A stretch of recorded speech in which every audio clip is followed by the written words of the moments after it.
Okay, so yeah, we talked a lot about LCP in the past, and I am currently looking into some ways it like updates or improvements or ways in which it can be better. So I wanted to share that with the group. Here we go. So LCP has shipped in Chromium and Chrome for a while. I don't remember the exact dates. And now we have a lot of like we've gathered a lot of data showing correlation with general performance. We now also have a bunch of case studies that are showing high impact. And this specific example of Vodafone saw that 31% improvement on LCP and just on LCP. So very strict A/B testing conditions show increased sales by 8%, which is a lot. So there are clear studies that show high impact for the metric and high causational relationships with improving it and improving business metrics. At the same time, that exposure in the wild showed a few areas where we have some gaps that we need to potentially better handle. Progressive images are not necessarily accounted for. We don't currently differentiate between them and non-progressive images. And the LCP score is essentially when the last frame of the image is rendered rather than earlier frames that could be good enough in the progressive image case. We have somewhat similar situation with animated images. So for animated images that are auto-playing, arguably the first fully rendered frame is a good enough paint point rather than waiting for the full video or animation strip to end. And that is a point to potentially improve. Videos are currently ignored, and so video posters are taken into account, but auto-playing videos are not. So we have a discrepancy here between animated images and auto-playing videos, which are arguably the same thing delivered into slightly different mechanisms. And it seems like we need to tackle that discrepancy. Canvas is currently ignored, and maybe it shouldn't be. And our background image heuristics are not ideal. And I'll go into a bit more detail on that in a bit. There are also loopholes, and there are a few techniques that are at least making the rounds on painting very large transparent images and tricking the metric into thinking your LCP is significantly lower. That would be good to clean up from a metric perspective, because it essentially means that there are ways in which the metric diverges from the actual user experience, and that's not great. Plans, and these are like my personal plans. On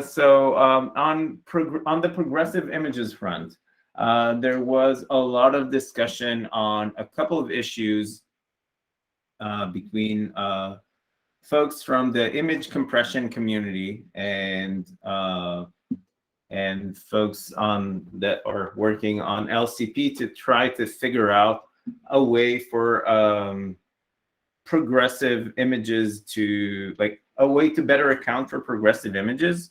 We looked into various heuristics that at least can be applied to progressive JPEGs at the moment, which is right now the only web exposed progressive image format. There's also JPEG XL looking into the future. There's also JPEG XL that will be a progressive image format, but it's not a current issue. That it's more of a future issue. Right now, the main essentially, we're trying to get industry data on the benefits of progressive images, because there have been some arguments on the from Speedmetrics teams, essentially saying that we need to make sure that the metric is nudging folks towards the right behavior. And right now, we don't really know what the right behavior is.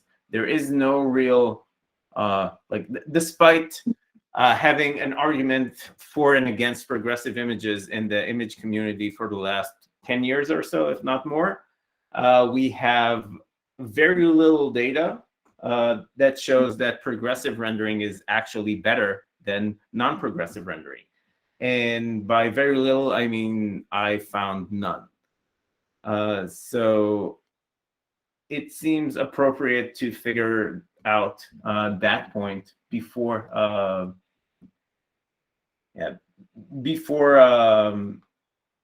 making a call on progressive images and indicating that progressive rendering, and at some point in the progressive rendering it is good enough.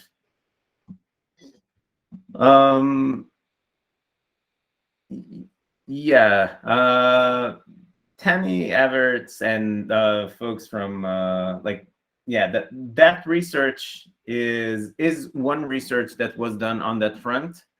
It is highly contentious, and what I would love to see is data from folks who are serving images, have related business metrics, and can play around with both variants to see which one is driving more engagement, getting more getting better and happier users. And that would be a larger scale study than the one you quoted, which I think is almost 10 years ago. Then 2014, so just yesterday.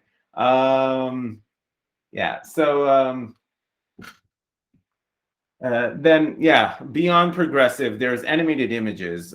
In my opinion, we should just report the first full frame for those animated images. There's a linked issue here that where I asked a few questions, and didn't really saw a lot of engagement. But essentially, do we want a new attribute to expose that first frame? I think we do. I don't think we want to override the current render time, because that would lead to confusion. I think render time is good to stay as the final frames render time, but we could expose a new one.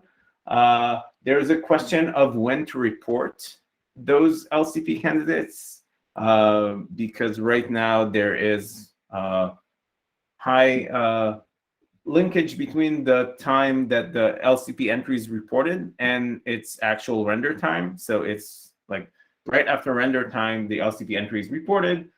If potentially the first frame time is something that we would consider for the start time of the LCP, so the time when the largest contentful paint was actually happening, we may want to report it ahead of time and then change it.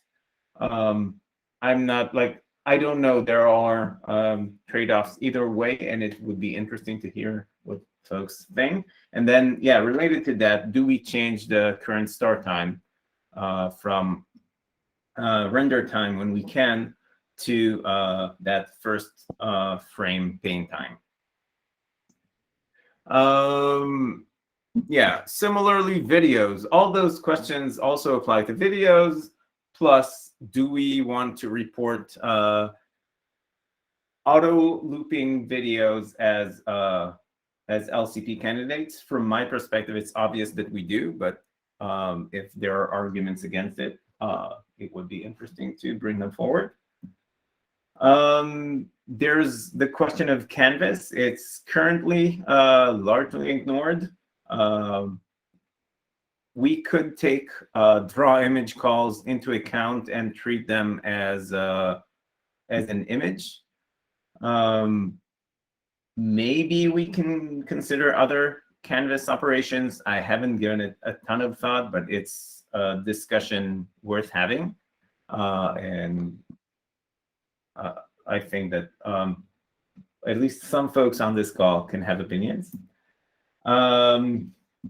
Going back to better aligning the metric with user experience, there's an open issue to better handle low entropy images that outlines at least one of those techniques, which is essentially creating an infinitely large SVG, which is transparent.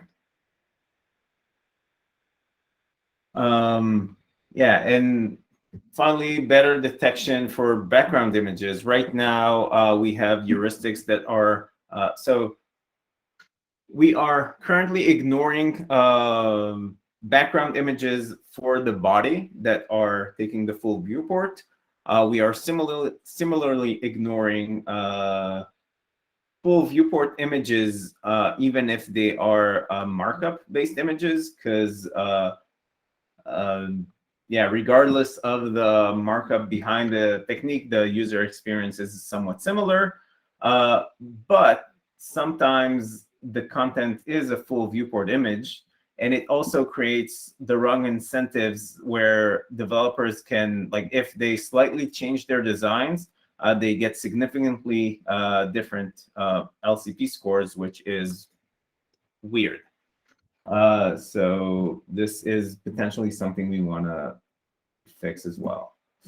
So essentially, yeah, I wanted to share all that. These are all things that I'm currently actively looking into, and I would love thoughts and feedback. With that, let me stop the recording and we can discuss.